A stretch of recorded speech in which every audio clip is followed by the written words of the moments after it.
want to see more stories of success, right? But also to characterize those successes, Right. in struggle as well, because I feel like, success is the tree that is planted on the ground of failure. So there's so many different failures, and if we're only telling success, we are definitely setting everybody else up for failure.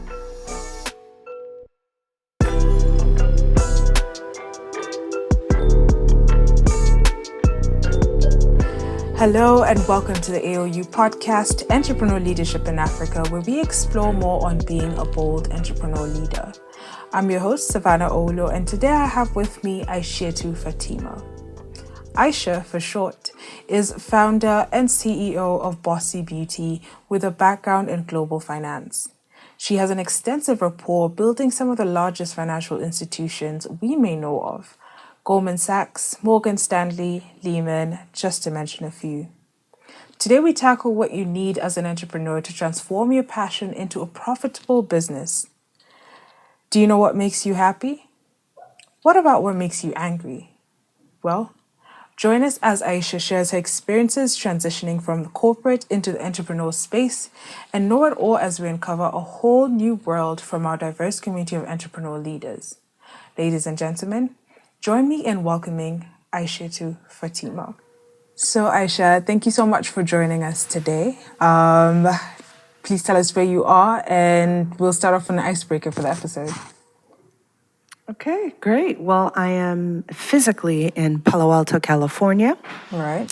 And that's where I live with my family. Great. So I decided to start off the podcast with an icebreaker question, just to make you feel a bit more comfortable talking to us. So if you're to put your life out there and have it made into a movie, aside from yourself, who would you want to act as you? Oh my gosh. Whew, that's a tough one. I think Genevieve Naji. Oh, okay. Yeah, I'd love to see her play me. All right. Why her specifically? I mean, she's gorgeous. I feel like she is an actress who brings the right emotion to the appropriate scene. Right. So, I find that she knows exactly when to go high, when to go low, and when to go moderate. And I like that. I mean, I think she's really eloquent in the way she delivers her performance. And I think that she would, do my life justice, if I put it that way. Right. Great. So now let's get into the podcast episode. And to start with, you transitioned from global finance into the cosmetics industry. What drove you to that change? It was a bit of a long process. It didn't happen overnight. I've been in finance for many years and appreciated a lot about it. The access that it gives you, obviously the financial comfort, the learning. I love the fact that it's really an apprenticeship career, so you learn as you go along.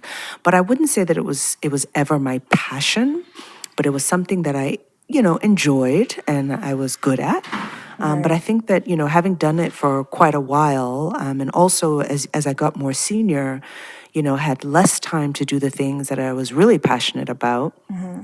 And then just a lot of stress. It's a really difficult time in Nigeria where I was working in my last role as a banker. Right. And I just decided that, I wanted to step off of the rat race where I was building something for someone else and constantly feeling tired and drained and burned out as a result. And I wanted to, if I was going to work that hard, I wanted to do it on my own terms and in my own way.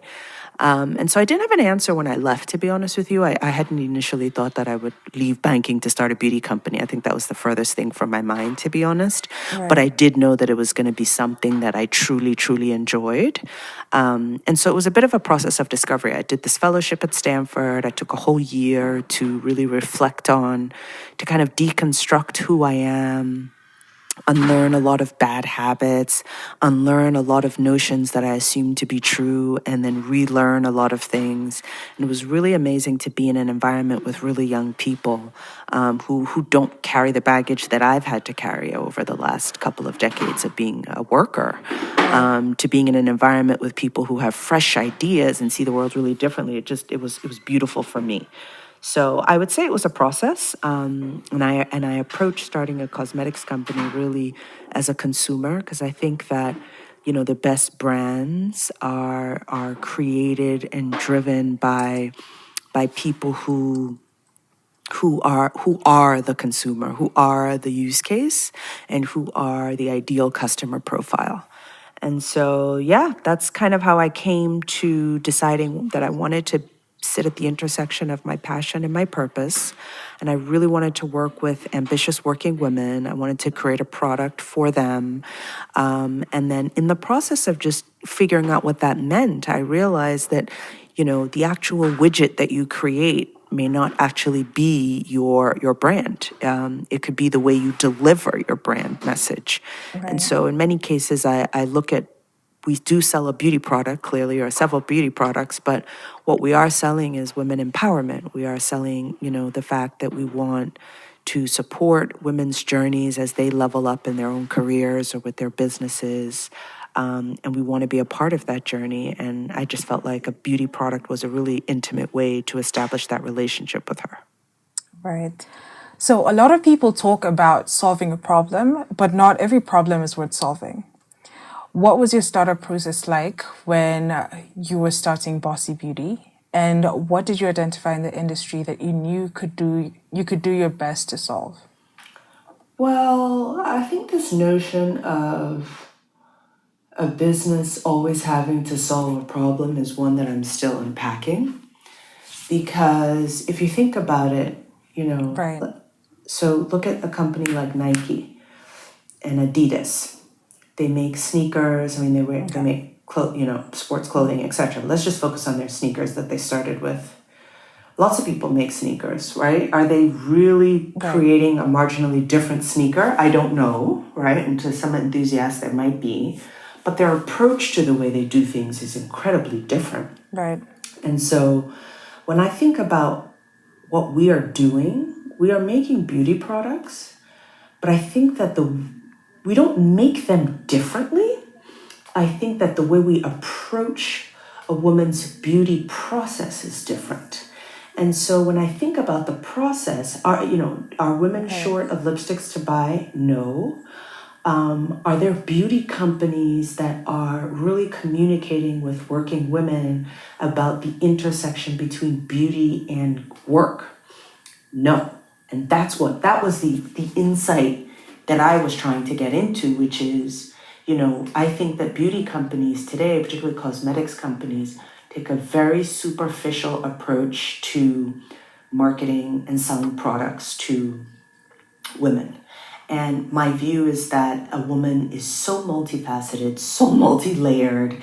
There's so many bits and bobs to us, as to how we even wake up in the morning and what clothing we decide to wear, how we decide to put our makeup on, what we decide, what products, what ingredients go into them, what the packaging looks like. Do we wear red? Do we wear this? There's so many things that go Right. into it that ultimately show up to somebody who's looking at you as how you look. But to the woman who's putting it all together, there is like 5,000 different brain synapses firing at once. And I didn't feel like any beauty company was addressing that. And I felt like they were treating us in a very superficial way. And I wanted to address it very differently. All right. Thank you so much for that. So were there any major challenges you came across transitioning from a predominantly corporate environment into into the entrepreneurial sphere, and how did you overcome them? I think there are a couple of challenges. So the first challenge, honestly, is just having confidence in yourself. And it's so funny because, I say, Bossy Cosmetics exists to ignite confidence in ambitious women. But, I'm also igniting confidence in myself as I go along because, when I first wanted to start this company, lots of people said to me that they didn't think it was a great idea, that, it's such a saturated space. If you're not a celebrity or, a massive influencer with a big following, you just can never succeed. I mean, name it, it was told to me. No one's wearing lipsticks anymore, just all sorts of stuff. So, Right. or, this whole lipstick feminism, women are only wearing lipsticks to attract men, and that's the wrong messaging.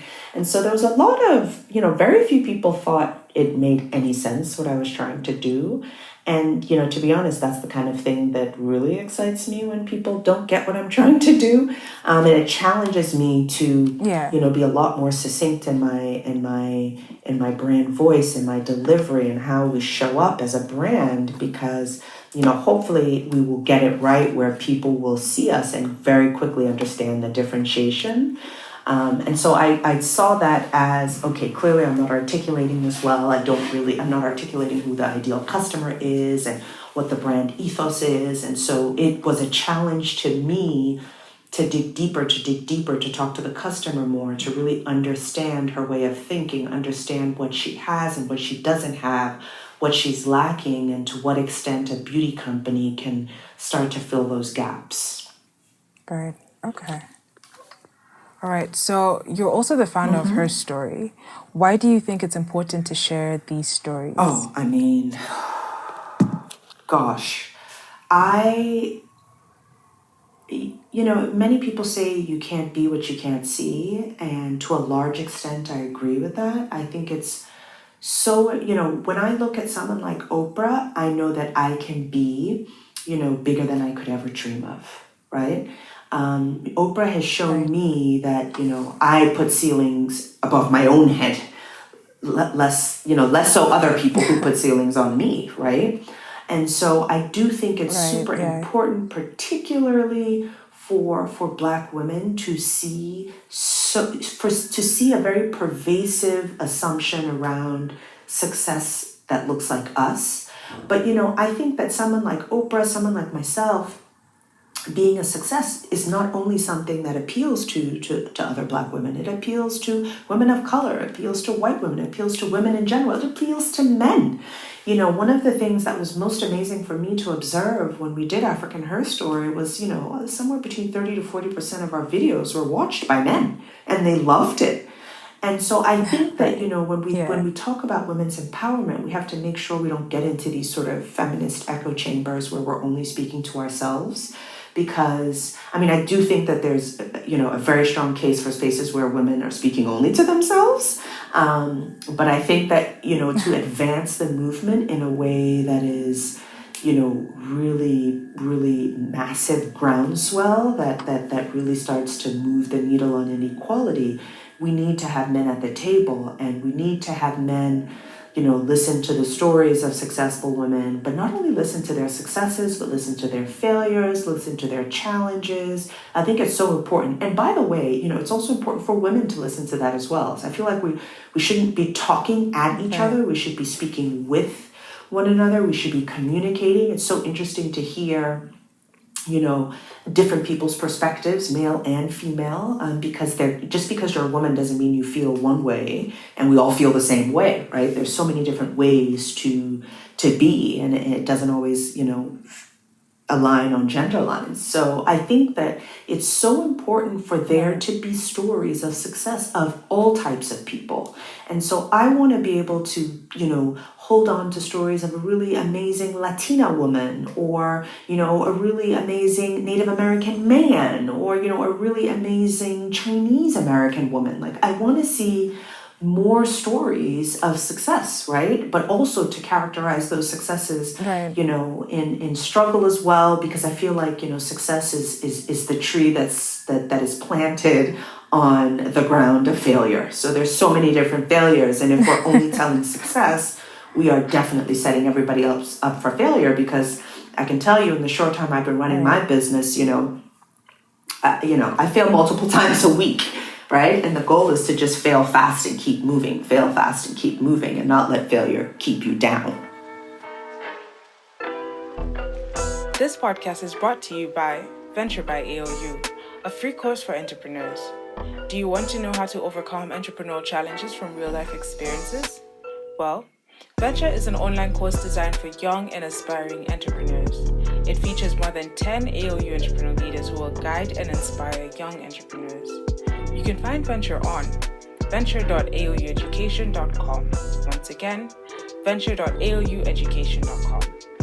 Venture, a course for entrepreneurs by entrepreneurs. Now back to our conversation. Right. So, as we all know, COVID-19 has impacted a lot of businesses around the world. Did it have any impact on your business and the industry? Absolutely. I mean, the people didn't have impact on, lucky for them. I think, for us, it impacted multiple ways. So the first way that we were impacted was our supply chain. I mean, earlier last year, in the middle of, well, actually exactly a year ago, I had this very brilliant idea to make sure that our supply chain was diversified. And so I set up supply chain that had, manufacturing in China, formulation provision in Italy, and my old collection was made in California. And I figured, between, North America, Europe, and Asia, I've really created this diversified platform where if anything happens, I'm covered. Well, the big black swan of COVID-19, wiped the whole planet down.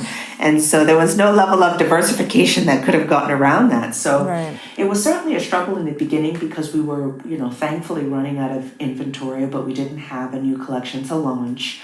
What we found was that, I think in April and May were really challenging months for us in terms of sales. But what I decided, and I told my investors this as well, is listen, I don't even feel comfortable pushing people to buy lipstick. I don't want to be advertising. I just don't want to do that. I don't want to do it personally, and I don't think the brand should be doing it. What I think we should do is try to figure out moments to spark joy, to radiate joy is kind of what I used to call it. And so, just reach out to customers more, ask them how they're doing, just keep it light, talk to them, share your stories of your own anxieties you're going through as a mom of 3 kids at this time. Just be more yourself as opposed to buy.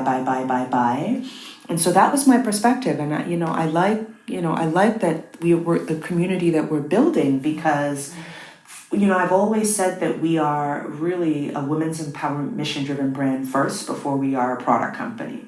And we've always said that, our strategy in the marketplace is 3-pronged: product, content, services. And so I told my investors, listen, I'm not going to give anybody a sales target this year. I'm not even thinking about sales, but I will try to think about content, how to be thoughtful around content. And how to be supportive around what are the essential services that people need at this time. So, it has been, like I said, April and May were very challenging months. June was, I think, our most successful month since we launched the company. It was a very successful month for us.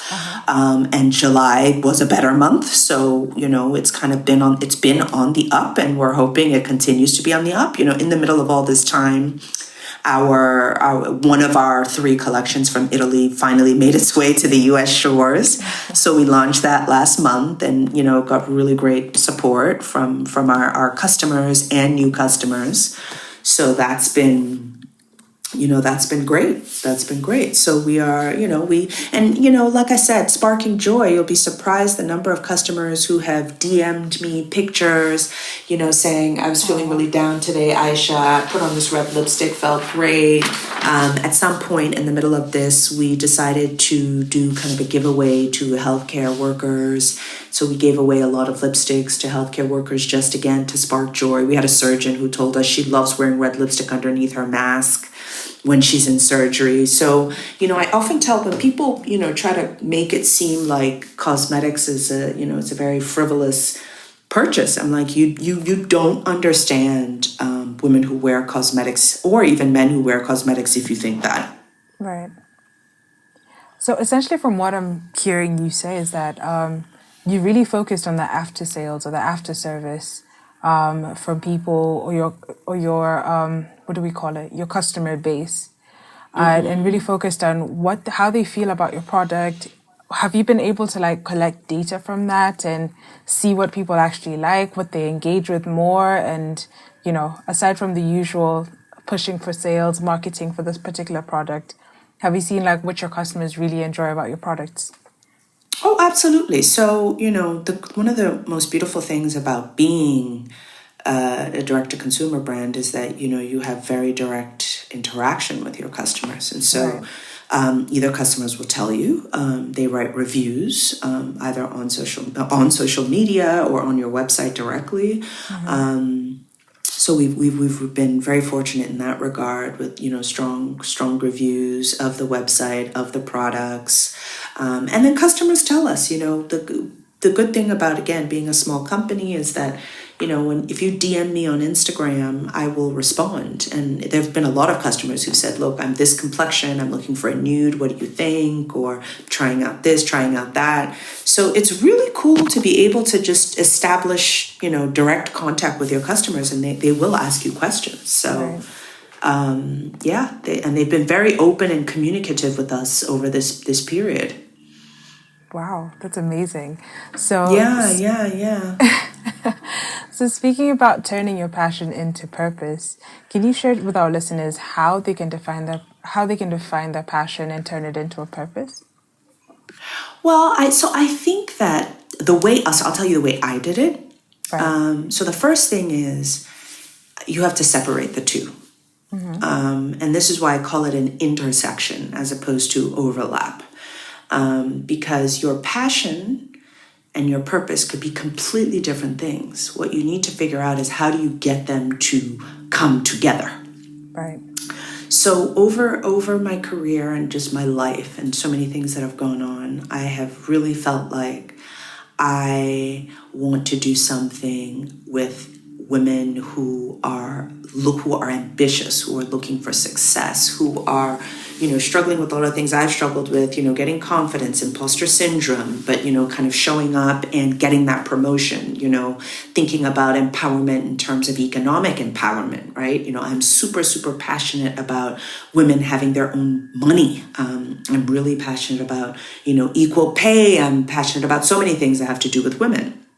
And so that's something that, as the years go by, my blood boils for that kind of stuff. I love it. I love it. I love it. I love to cheer on women who are doing really well. I love to, if there's a woman who's struggling, I want to figure out how we can support her. I have a very strong tribe of strong women myself who support me when I stumble. That's And so amazing.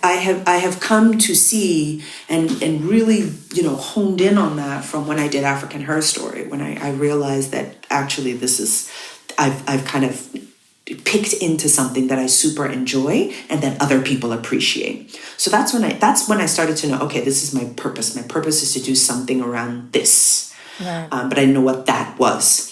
And then passion is really something simple, right? Like I didn't want to complicate it. And I think that for so many years, I used to tell people, oh, I'm so jealous when they would say they love their job, they're passionate about their job, they're passionate about what they do. Mm-hmm. I would be so frustrated because I'm like, well, what can I do to be passionate about what I do? I don't know what my passion is. I don't know what my passion is.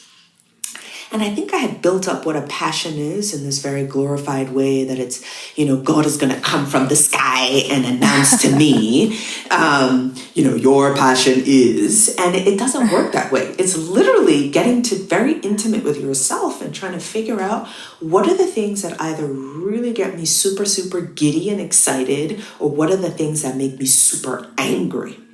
Like Right. what makes me angry, what's the thing that I hate?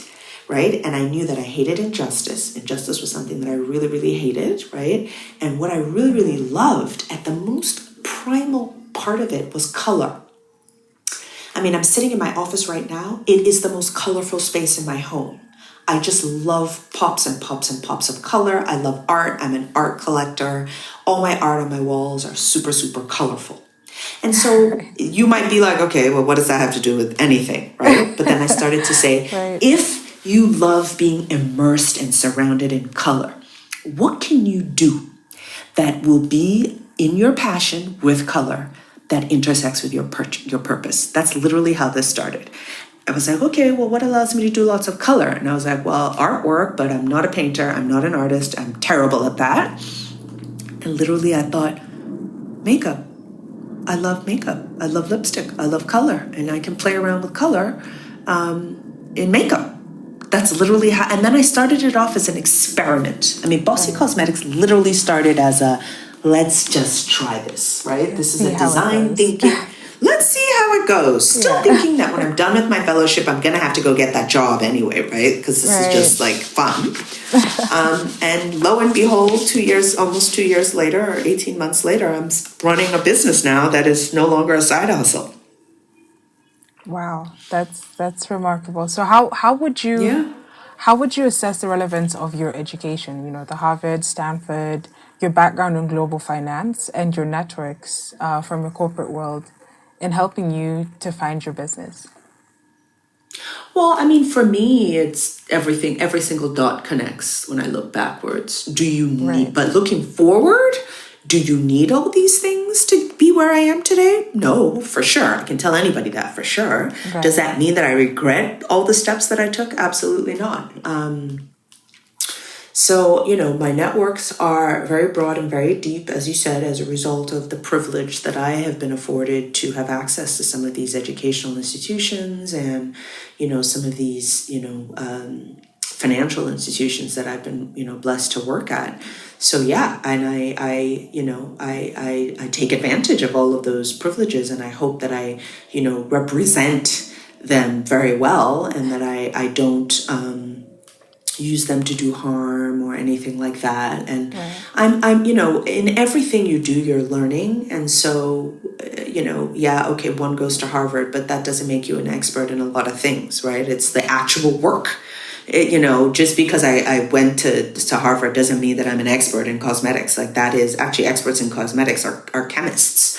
So, and it doesn't make me an expert in marketing, right? It makes me a general manager who can be a visionary and who can come up with, some insights and build a business around those insights, and then hire incredibly smart people who are in fact smarter than me in particular subject matter areas, right? That's what a Harvard Business School degree gives you. It doesn't say that you can start a business and do everything by yourself. No. I mean, I definitely know every single one of my limitations. And my goal is to always find, the best in each of those verticals. So that when you kind of bring everybody, and people who, again, there's no point in me hiring somebody who I know more than in a topic, right? Right. So I'm trying to hire people who will teach me, but then I'll get out of their way. And the only thing I'll say is, look, this is the vision of the company. This is the DNA. This is the brand voice. This is kind of strategically what we're trying to accomplish. And then you go do your thing because you're excellent at your thing. Right. Right. So help them and then get out of the way. That's what all this stuff gives you. It doesn't mean that you can do anything better than anybody else.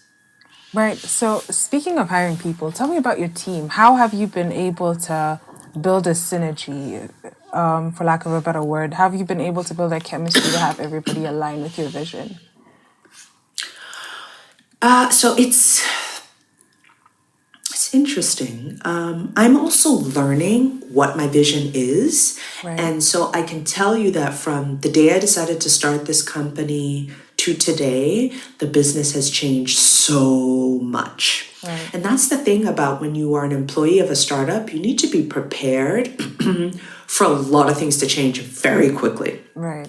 Rapid cycles, right? Like, I can wake up in the morning and say, I'm going to do this. And by afternoon, I'm going to realize actually that's a stupid idea and it's going to have to change. If you're one of those employees who's like, oh my God, this woman, make up your mind. I mean, if I'm doing it every day, that's disruptive. But if you need to do something and you need to test it out for 6 months, that's not I'm not the right person for you to work for, because I'm still trying to test out what works in the marketplace. Yeah. I mean, earlier this year, we worked with Stanford's design school, and we had 2 students assigned to us to do some design projects for us. And we did a lot of testing where we provided vision board creation for customers. We did a lot of different things, right? Just to kind of see what women were looking for in terms of services.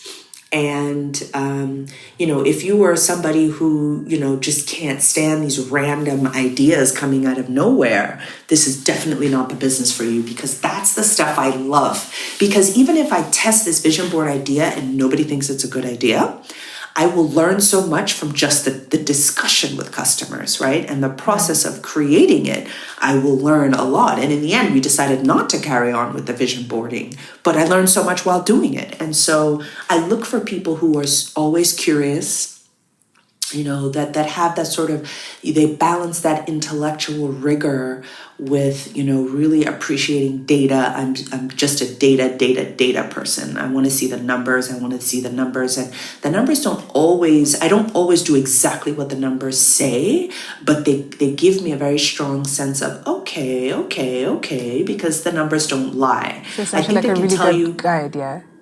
Yeah, because numbers are great in terms, for me at least, in terms of looking at lagging indicators, but then the leading indicators, I think, is where intuition comes. Right. So I appreciate team members who are like, okay, but this is like are tight on the numbers, right? So we did this, these are the results, this worked, this is why it worked, this didn't work, this is why it didn't work, or at least this is why we think it didn't work. Now, once you have all that data, then you say, okay, I think we should tweak these things and then see how it plays.